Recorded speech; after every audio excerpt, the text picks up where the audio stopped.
Google Pixel 6 review. Take one. So, got the Google Pixel 6. As many of you know, I got the Pixel 6 Pro from Google. Made by Google, sent it out to me. Team Pixel thing, gift from Google, all that jazz. You probably saw all of it all over Twitter. It was a lot. A bit overwhelming at first. So I've actually been spending a lot of time with the regular 6 over the last 2 weeks, and I got a lot of thoughts on it. If you were watching, if you're part of the channel, or if you're a subscriber, you probably saw yesterday I put up my Pixel 6 Pro review, and I said I'd follow up today with the 6. So here we are, and there's some interesting stuff here. There's not a lot of stuff that you look at it and you go at face value, is there really that much of a difference fundamentally? Really, it feels about the same. There's just some little minute differences, and we're going to talk about that a lot in this video because it's important. But also what's really important is it only costs $599, $300 less, and this is one heck of a phone. And I like it a lot. So we're going to talk about it. But before we get into that, I do want to say if this is your first time stopping by the channel, thank you for being here. If you enjoyed the video, please hit the like and the subscribe button and the notification bell if you want updates when new videos come out. I release videos every day. So if you don't want that, don't hit the notification bell. Don't hate me. Hate the game, not the player. Anyway, so now that we've got all that out of the way, let's talk about the Pixel 6.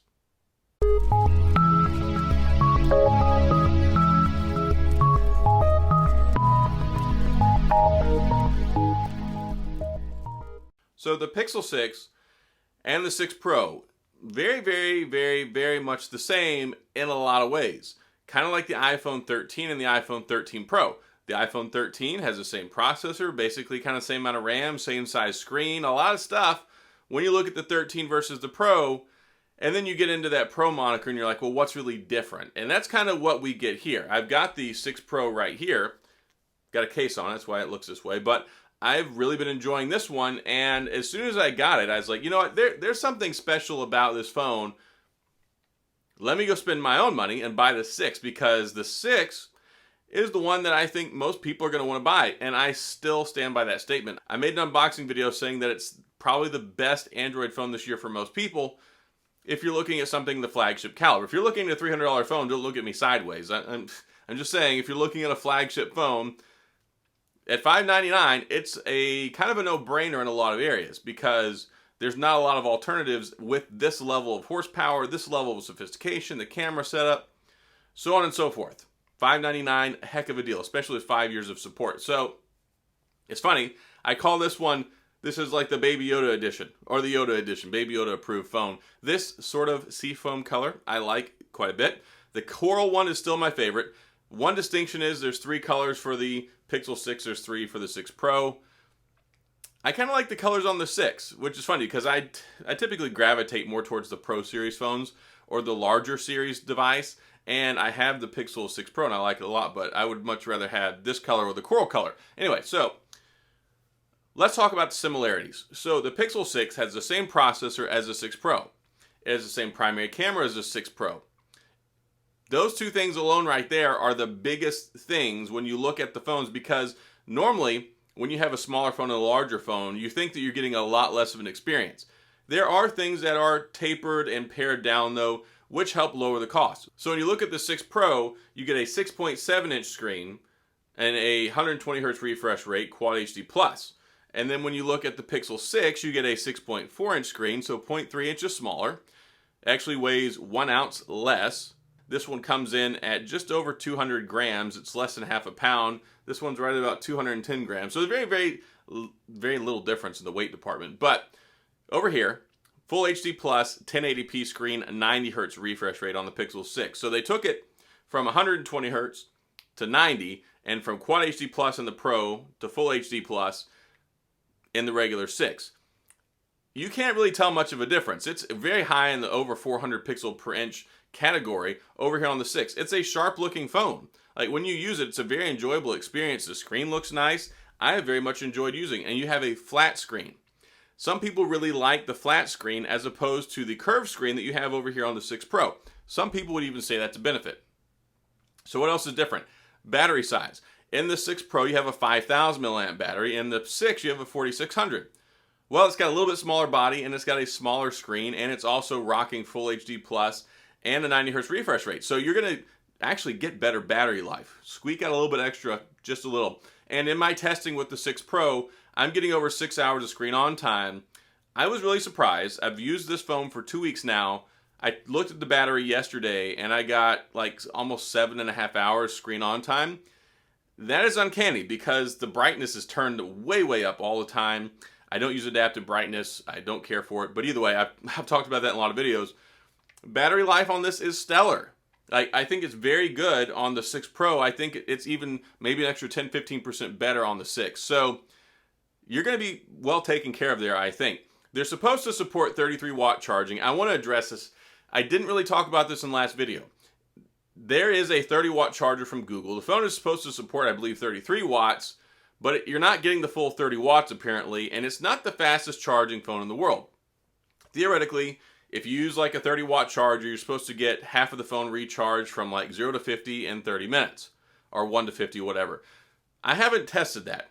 I don't have a lot of heartache over the battery life because it mostly lasts me all day. So I plug it in the evening, and then if I need to take off the charger, I mean, usually it's not on there for 20 or 30 minutes, and that gets me through the rest of the night. So if you're upset about that, I understand, because you may not be getting a full 33 watts. I haven't tested it personally.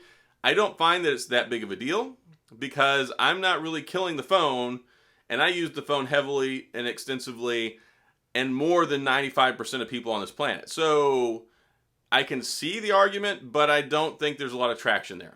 But if it's not getting the full 30 or 33 watts that Google is advertising, that's problematic because that's, I mean, it's false advertisement, right?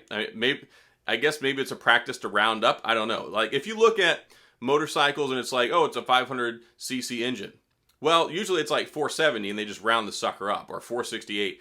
It's never 500. So I don't know if that's an acceptable practice. I know they do that with batteries. In the milliamps, they'll just kind of round it up or down. They're not like, oh yeah, it's got like a 4069 milliamp battery. They'll just say 4000. So I don't know if there's semantics there or antics, but play on words.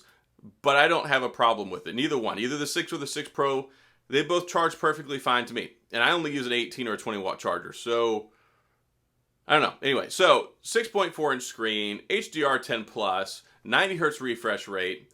It's very enjoyable to use. I like the flat screen. I like the boxy appearance. It reminds me kind of a Note. Some people have said that. I didn't really pay much attention to it using the 6 Pro, but using this one, it has a very squared off appearance. And then you've got the big camera module on the back, the RoboCop, the visor, whatever you want to call it. A 50 megapixel camera is housed inside of there, along with a 12 megapixel ultra wide. It's very nice. It's complementary. It works well. What's not in there is the telephoto lens with the 4x optical zoom. That's only in the Pro. So when you look at the Pro, you get 3 cameras on the back. The Pro allows you to reach out with the telephoto. You get up to 20 times zoom. One disappointing thing about the 6 is there's no telephoto there. You get digital zoom up to 7 times. That's kind of not that great. I'm just going to be frank here. I don't find the digital zoom to be very good. It's okay at like 1 to 4 times when you're zooming in on stuff, but when you get out to like 7 times, you can see stuff, but it's not overly all that impressive. But you get the ultra wide, you get the regular camera. One other thing people aren't really talking about is there's actually a different selfie camera in the 6 versus the 6 Pro. The 6 Pro has an 11 megapixel camera in the selfie, and it's the new one, and then you get an 8 megapixel in the Pixel 6. So this one right here has a smaller, I think older. I think the 8 megapixel is kind of what we had before, the other Pixels. I think it's basically the same camera, which is not all that bad because it's been a very, very good camera. So if that's a way that it allowed them to shave some money off of it, at $599, I have no heartache over it. I will say that it's not quite as wide angle as the wide angle on the 11 one, the 11 megapixel on the 6 Pro, but you're going to get very good photos. And another thing that's a downside, because of this camera on the front, you're limited to 1080p video. You're not going to get 4K video, whereas the Pixel 6 Pro gets 4K at 30 frames per second on the front. There's no 60. I don't understand why, but that's a 6 Pro issue. You still get the same video quality on the primary camera. So the 6 and the 6 Pro both shoot 4K at 60 frames per second on the back, which is very good. That's basically the industry standard. And then you get 1080p on the front. So it's kind of irky That one right there, I don't really understand it because the chipset really supports it. I think the camera even might support it, but on a 6.4-inch screen, 1080p, I mean, I kind of get it because a lot of people don't really export their video to watch elsewhere, especially when it comes to the selfie camera. So if you're watching a video, if you record it with your selfie camera, if your screen can only display 1080p, what's the virtue in having video output or video recording at 4K? You'll never see it because your screen's limited to 1080p. So I mean, I kind of get it. It makes sense in practicality. But when you look at people like me who are a tech reviewer, you got to look at specs, you got to look at stuff. It's kind of a curious decision, but at the same time, I get it. And at $599, I'm not going to throw the baby out with the bathwater, for lack of better expression. Also, there is one thing that impacts the camera on the Pixel 6 that's unique to this phone and not the 6 Pro. I made a video about this. There's an issue. Whether it's a hardware issue, whether it's a reality issue, whether it's a software issue, there's a very big lens in this camera. It's a 50 megapixel primary shooter. It's been down to 12 megapixels, meaning that's basically a lot more data compressed into that 12 megapixel image, making it have more data, more color, more pixels, all that good stuff. It's great. However, whenever you get close to an object, if you get real close, it says scoot back to get a more clear picture. That's a heads up to let you know that the lens in there can't focus up that close. But here's the thing, when you go back this far, or this far, or this far, you still have issues with getting a clear, complete, focused image sometimes, depending on what the size of the object is. And in addition to that, the workaround for that, at least with the Pro, is to scoot back a little bit farther and you zoom in with the telephoto and you get a nice lossless image. Well, since there's no telephoto on the Pixel 6, if you scoot back farther and zoom in, you're going to have a more pixelated photo because it's using the digital zoom, which is not as clear as a regular telephoto, because a telephoto is like a magnifying glass. The digital zoom takes the image and it digitally, using the processor, figures out and it zooms in. So it's not going to be as clear. That's a problem that's more for the 6 because due to the size of the lens on this thing and getting up close, it's like your eyeball. When you get close to like something that's close, you can't focus on it. That's the same way this one is. But when you scoot it back a little bit farther, it still can't get a really, really clear picture in some cases. And that's where the telephoto comes in, and it's not here. So I want to highlight that issue. Not something so much a problem with the Pro because there's a workaround. The same workaround applies here, it's just not as clear. Still going to look mostly good, but it's not going to look as good. The phone is very good. You get 8 gigs of RAM instead of 12. I've noticed no performance deficiencies at all, and that's because 8 gigs is tons of RAM. Whenever you have RAM, when it comes to memory in a phone, we're talking memory, like actual memory, RAM, random access memory, not storage space. They're not the same thing. So when you have 8 gigs of RAM, your RAM is used up by system files, which are already there whenever, they're already being used while the phone is turned off. They're basically just stationed there so you can start up faster. Once you get into it, as you load apps, it loads them into your active memory, into your RAM, so you can access them and use them quickly. Well, 8 gigs is a lot, and especially if you're not playing a lot of games. If you're playing games, you're not really using a lot of other apps. I've not found a way to fill up the 8 gigs on here. You're going to be fine. And also, it doesn't need as much. So if you're not rendering stuff in Quad HD Plus for your texture packs and your games and stuff like that, you're not taking up as much RAM space. So 8 gigs feels very appropriate for this phone. The battery size, solid 4600 milliamp, better than most of the industry stuff that's out there. You get great battery life. The speakers are solid. And somebody said that my last video wasn't a review because I didn't talk about the speakers. It has stereo speakers. They're very good. Good volume. So enjoy it. There is no headphone jack. You do have Bluetooth. You have NFC for your wireless contact payments, so you can do those. Google Pay is really nice. You can access it from the standby screen, also the quick settings. What I don't like, though, is if you drop down the quick settings, I'm not going to show you this because it shows the last 4 of your card number. I don't know why they felt the need to do that. I wish it would just say card and whatever you name it, but it shows like Visa and the last 4 digits of your phone number, or your credit card number, like 1, 2, 3, 4. Curious to me why they did that. I don't know. Anyway, so one other thing I want to address is the bugs. And I talked about this probably more extensively in the 6 Pro yesterday. There have been issues with Android 12. Some specific apps, sometimes there are random user interface crashes. I don't really experience a lot of those, so I don't think it's very problematic. But when it comes to like the YouTube Creator Studio app, it crashes all the time when I'm trying to access comments, when I'm trying to reply to comments, when I'm trying to look at videos, when I try to refresh the screen. It crashes like 50 times a day. So if you're a YouTuber, wait till they fix the YouTube app on here, the Creator Studio, because it will drive you mad. I was ready to change my SIM card back to another phone till they fix this problem. Doesn't affect 99.9% of creation. So if you're just a regular phone user, you don't make YouTube videos, it won't impact you at all. As far as non-YouTube related apps, it seems to be mostly fine. I haven't duplicated a lot of this. Sometimes in like twice a day, I might get a user interface crash, and it doesn't even close what I'm doing. It just pops up and says UI crash, and you close it. And some days it doesn't even happen. So I think it's fairly stable. As soon as they get a patch out, I think it's going to fix it. The biggest issue, the elephant in the room, is the fingerprint sensor. The fingerprint sensor is pants. There we go. It's one of those things where they should have never released it like this. And they say that it's operating the way that it's intended to, because there's like security algorithms and stuff on the background that make it take longer. So sometimes it accesses it quickly, sometimes it doesn't.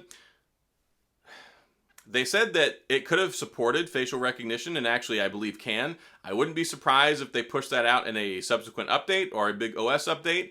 Maybe that's something they're working on, because the bugs and the issues, there hasn't been a software update yet since the phone came out, and that's really surprising to me. So I think they're working on something big. Hopefully it's enabling the facial recognition scanner. But as of right now, there's no facial recognition. You can do what you've been doing for the last 20 years and put your PIN in, or you can do like the finger pattern, which, okay, sure.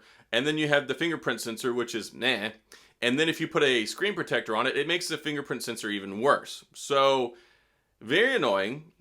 They should have never released it like this. They should have released it and made sure that the fingerprint sensor was 100% good to go, faster, more accurate, and Android 12 didn't have the bugs.